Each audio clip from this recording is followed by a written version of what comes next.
Il est fascinant de constater comment l'histoire de cette France naissante est représentée dans les vitraux de cette église de Saint-Étienne. Childéric Ier est probablement au siège de Chinon, face à Saint-Même, comme nous l'avons vu dans le vitrail précédent. Son fils Clovis est représenté au moment de son baptême, au-dessus du fond baptismal, au fond de l'église.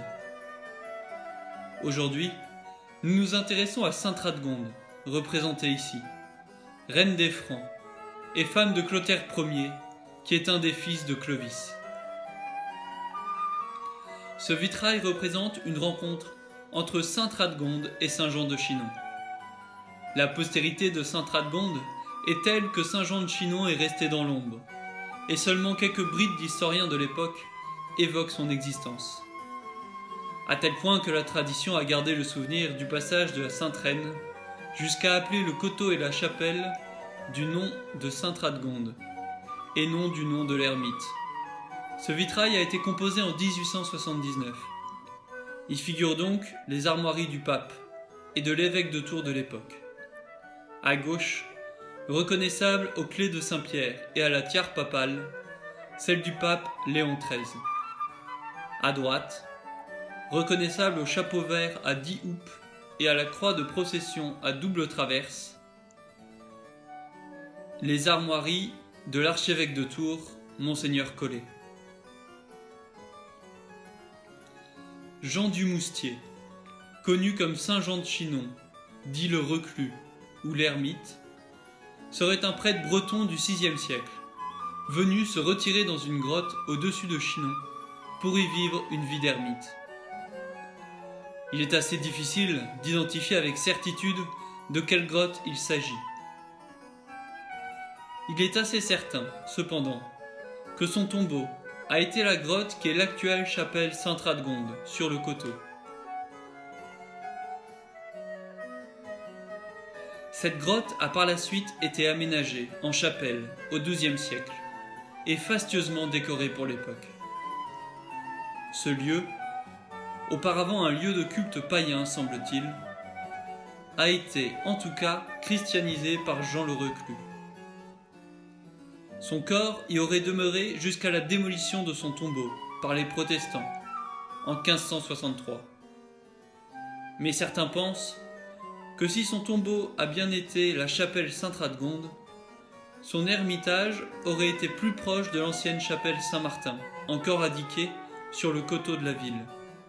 Cette chapelle, sans doute fondée par Saint Brice, le successeur de Saint-Martin, au début du Ve siècle. Deux historiens, l'évêque Grégoire de Tours et l'ammonial Baudot-Nivy, évoquent cet ermite Jean. Il donne l'image d'un homme érudit et méditatif, qui travaille à son verger, comme le suggère d'ailleurs le vitrail, à travers la végétation et les outils à ses pieds. Mais cet ermite, disent-ils, possède aussi une forte dimension spirituelle et ascétique. Sa renommée de sainteté est telle que la reine des Francs viendra prendre conseil auprès de lui.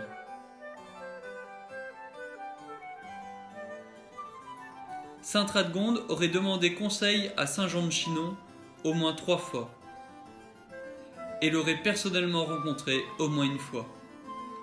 Son histoire est à la fois dramatique et exceptionnelle.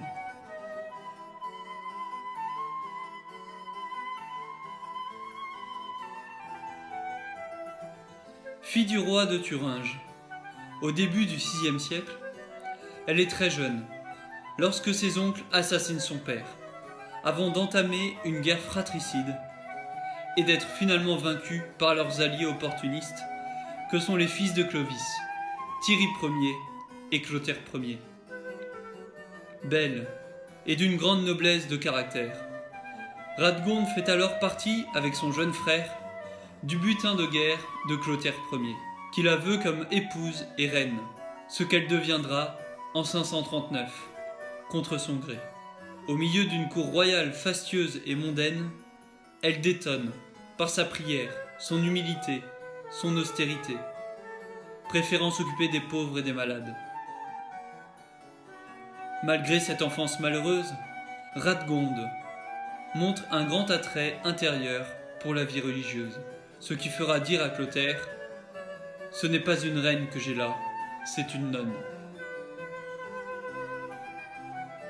Grégoire de Tours raconte que c'est probablement à la suite de l'assassinat par Clotaire du jeune frère de Radgonde que celle-ci quitte la cour et fuit à Noyon, auprès de Saint Médard, qui est reconnu pour sa sainteté.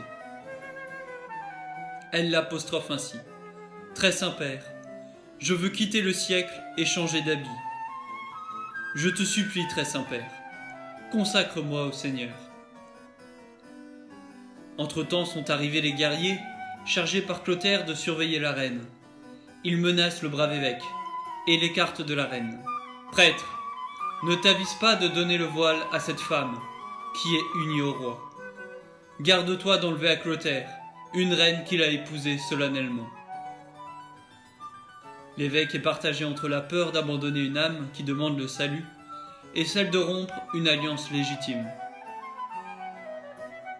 Mais la reine entre dans la sacristie, enfile un vêtement de monial, revient devant l'évêque et lui dit à haute voix « Si tu tardes à me consacrer, que tu crains plus les hommes que Dieu, tu auras à rendre compte, et le pasteur te redemandera l'âme de sa brebis. » « C'est la volonté de Dieu, » s'écrie aussitôt l'évêque.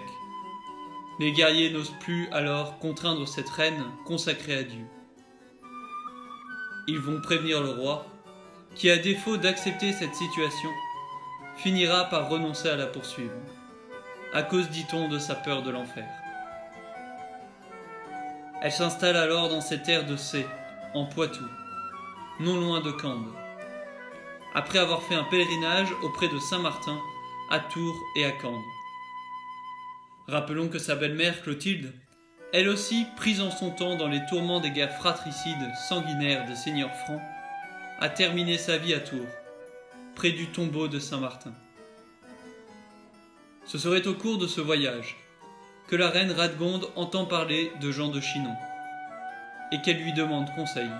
Il est probable que la première rencontre ait eu lieu entre le bienheureux ermite et la fidèle dame d'honneur de Radgonde, Frigovigie, venue pour sa maîtresse lui demander conseil au sujet du monastère que Radgonde voulait fonder, et lui demander sa prière, car elle craignait un revirement de Clotaire.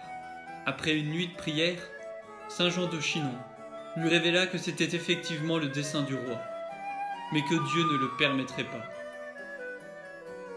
En effet, Clotaire changea d'avis et décida d'envoyer une troupe à Cé pour ramener Radgonde à la cour.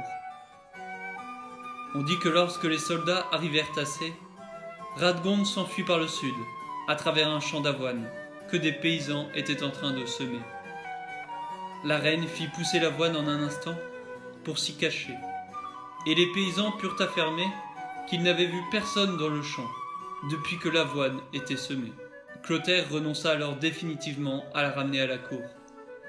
La reine viendra rencontrer personnellement l'ermite pour recueillir de sages conseils sur la manière de vivre la règle monastique qu'elle souhaitait pour sa fondation. Elle put alors fonder à Poitiers un monastère de religieuses, l'abbaye de Sainte-Croix, ayant obtenu de Justin, l'empereur de Constantinople, une partie de la vraie croix. C'est peut-être cette relique qui est représentée dans les mains de la reine sur le vitrail. Elle se retira dans cette abbaye, qui est tout simplement le plus ancien établissement de religieuses dans toute l'Europe occidentale. Elle y entre comme simple moniale, refusant de devenir la mère abbesse, et elle mena une vie de sainteté au service des pauvres et des malades, comme cela avait été le cas depuis le début de sa vie. Cela est représenté sur le vitrail par une de ces dames d'honneur qui s'occupent des malades et les nourrit.